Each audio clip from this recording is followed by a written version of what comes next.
देश आणि धर्मासाठी विश्वात्मके देवे साधक मंडळ। सच्चिदानंद रामदास बाबांची सर्व साधू संतांची भगवान की जय। जय हरी सर्वांना। जय हरी। मी आज तुम्हाला संगत विषय सांगणार आहे। संगत कोणाची करावी ते सांगणार आहे। मी तुम्हाला एक उदाहरण सांगतो की दुर्जन संगतीत राहिल्याने काय होते। श्रीकृष्णाला मुलगा असतो ना, तो साम, त्याचे मित्र दुर्जन असतात, सामचे मित्र दुर्जन असतात, परंतु तो साम आपल्या मित्रांच्या सोबत असतो, दुर्जनांच्या सोबत असतो। त्याचे मित्र कसे होते? दुर्जन, म्हणून तो पण दुर्जन झाला। त्याचे मित्र तो एकदा आहे ना साधूची चेष्टा करायला ठरवतात। तो साम असतो ना, त्याला साडी नेसून पोटाला चिंध्या भरून बरोबर बाईसारखं करतात आणि साधूकडे नेतात आणि म्हणतात, महाराज हिला मुलगा होईल का मुलगी? ते महाराज म्हणतात की आहे ना, बघतात ना, सामकडे म्हणतात की आहे ना, हिला मुलगा पण होणार नाही आणि मुलगी पण होणार नाही। बरोबर 7व्या दिवशी हिच्या पोटून एक मुसळ बाहेर निघल आणि ते मुसळ यादव घराण्याचा नाश करून टाकत। मग ते म्हणतात, चेष्टा केली याची, काय येते याला, डोंग घेऊन बसलाय। मग ते आहे ना आपल्या घरी जातात। साम पण आपल्या घरी जातो। घरी गेल्यावर तो साडी काढतो, चिंध्या काढतो, पण पोट कुठे कमी होते। बराबर 7व्या दिवशी त्या पोटून एक मुसळ बाहेर पडतो। सर्व यादव म्हणून त्या मुसळाला कुठून कुठून त्याचं पीठ तयार करतात आणि ते समुद्र किनारे फेकून टाकून देतात। मग आहे ना तिथं पाणकंसाचे बेट उगवतात। यादव खानाने यादवी मारलेली, युद्ध सुरू झालं। युद्ध करून सगळी शस्त्रास्त्र संपली। यादव एकमेकांना धक्काबुक्की मारत, लाथाबुक्की मारत समुद्र किनारे आले आणि तिथं ते पाणकंसाचे बेट पाहिले आणि एकमेकाला घेऊन मारू लागले। त्या दिवशीपासून सर्व यादव मारले गेले। यादव कुळाचा नाश झाला त्या दिवशीपासून। तर यादव कुळाचा नाश कशामुळे झाला? तर दुर्जनांच्या संगतीमुळे, दुर्बुद्धीमुळे। दुर्बुद्धी कुणाला सुचली? साम व त्याच्या मित्रांना। सामने त्याचे मित्र होते, सामचे मित्र दुर्जन होते। त्यानं आपल्या दुर्जन मित्रांची संगत धरली। त्यानं जर ती संगत धरली नसती तर यादव कुळाचा नाश झाला नसता, परंतु त्यानं तसं न करता त्यानं त्यांची संगत धरली, म्हणून यादव कुळाचा नाश झाला। त्याच्या दुर्बुद्धीमुळे, दुर्जनांच्या संगतीमुळे ते यादव कुळाचा नाश झाला। तर आपल्याला ही दुर्बुद्धी नको आहे। या दुर्बुद्धी सुटल्यानं आपल्याला ही जन्माला आलोय ना, जन्माचं हित होणार नाही, कल्याण होणार नाही, म्हणून ही दुर्बुद्धी आपल्याला आपल्या जवळ आली नाही पाहिजे। ती लांब ठेवायचा आपण प्रयत्न केला पाहिजे। मी आणखीन एक उदाहरण सांगतो तुम्हाला की आहे ना, एक संतांच्या संगतीत आल्याने काय होते। एक वाल्या कोळी नावाचा माणूस असतो, तो आहे ना दरोडेखोर असतो। त्याचं घर जंगलात असते। तो येण्या जाणाऱ्या लोकांना लुटायचा, लुबडायचा आणि एखाद्याला दिलं नाही त्याला काय तर त्याला मारून टाकायचा। एक लोक मारला की तो एक रांगणात दगड टाकायचा। असं त्यानं 7 रांगण भरले होतं। एक दिवस नारद म्हणून चाललेले आणि चालले असताना त्यांना थांबवलं। थांबा थांबा, तुमच्यापाशी आहे ते मला द्या। ते म्हणतात, माझ्यापाशी काही नाही। मला म्हणतो, तुम्ही खोटं बोलताय। नारद म्हणतात, मी नाही खोटं बोलत। वाल्याकडे म्हणतो, ठीक आहे। नारद मुनी त्याला प्रश्न विचारतात की आहे ना, तू हे कोणासाठी करतोय? ते म्हणतात, मी माझ्या आई वडिलांसाठी, मुलांसाठी, बायकोसाठी करतोय। तो म्हणतो की आहे ना, मी आहे ना असं लोकांनी एखाद्या मला काही सुद्धा दिलं नाही तर मी त्याला मारायचो आणि मारला, एक लोक मारला मी एक रांगणात दगड टाकायचो। मी 7 रांगण भरले। तो नारद मुनी म्हणतात, तू जे करतोय ते पाप नव्हे का? वालेकोल म्हणतो होत असेल की पाप, त्याला काय. ते म्हणतात तुझे पाप, तुझ्या हातून जे पाप घडले त्या पापाचे वाटेकरी आहेत का ते. तो म्हणतो की असणारच की पाप माझ्या पापाचे वाटेकरी, मी त्यांच्यासाठीच करतोय, ते माझ्या पैसा पाण्याचे वाटेकरी आहेत, तर ते माझ्या पापाचे पण वाटेकरी आहेत. मग ते आहे ना बरं तू विचारतो. नारद म्हणतात तू जा एकदा त्यांना विचारून ये.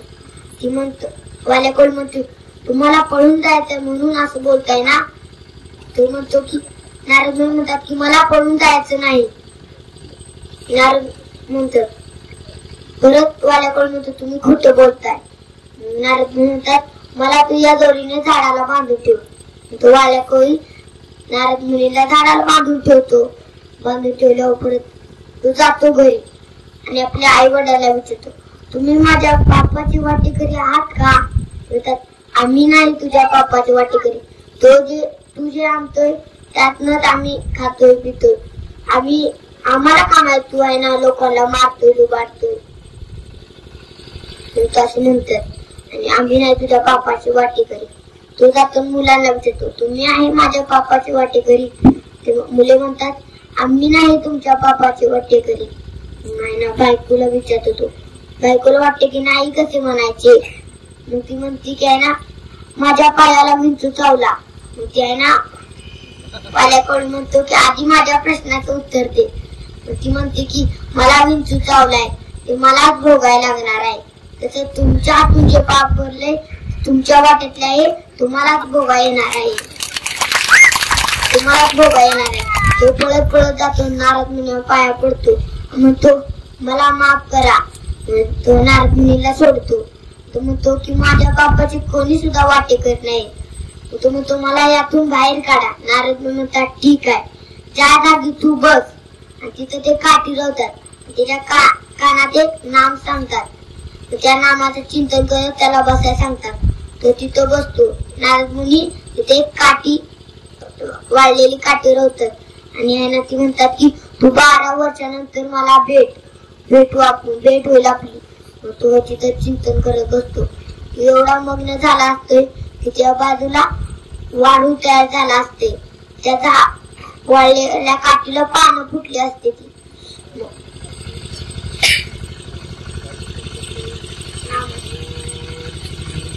नमो नमः श्रीपाद नमो नमः जय जय श्रीपाद नमो नमः सद्गुरु श्रीपाद नमो नमः ओम श्रीपाद नमो नमः श्रीपाद नमो नमः जय जय श्रीपाद नमो नमः सद्गुरु श्रीपाद नमो नमः.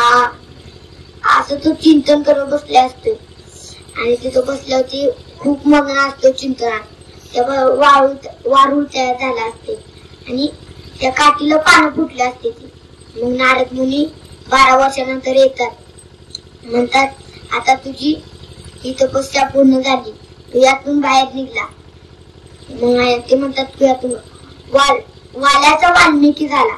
वाल्मिकीने रामायणासारखा महान ग्रंथ लिहिला आणि ते प्रभू श्रीरामांनी आचरणात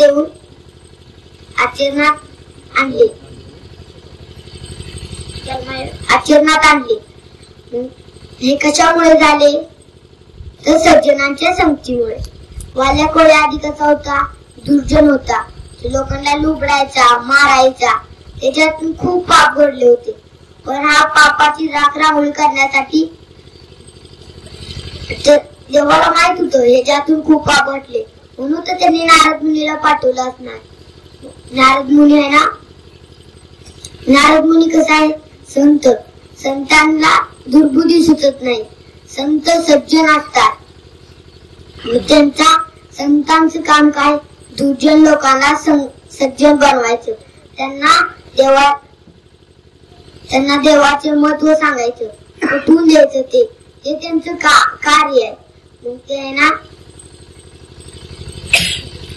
मग ते म्हणतात की वाल्याकोळीला नारद मुनींची संगत मिळाली, संतांची संगत मिळाली, म्हणून त्याच्यात हा बदल झाला. त्यामुळे हा रामायण सारखा महान ग्रंथ लिहिला त्यांनी. संत कसे आहेत?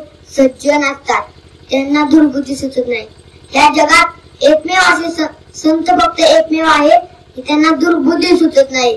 ते दुर्जन नाही, बाकी सर्व दुर्जनच आहेत. त्या माणसांमध्ये फक्त दुर्बुद्धीच आहे. परंतु आपल्याला संत श्रीपाद बाबा, रामदास बाबा, रायदादोबांच्या कृपेने आपल्याला हा सत्संग मिळालाय. गोसेवेचं महत्व कळले, वृक्ष रोपणाचं महत्व कळले.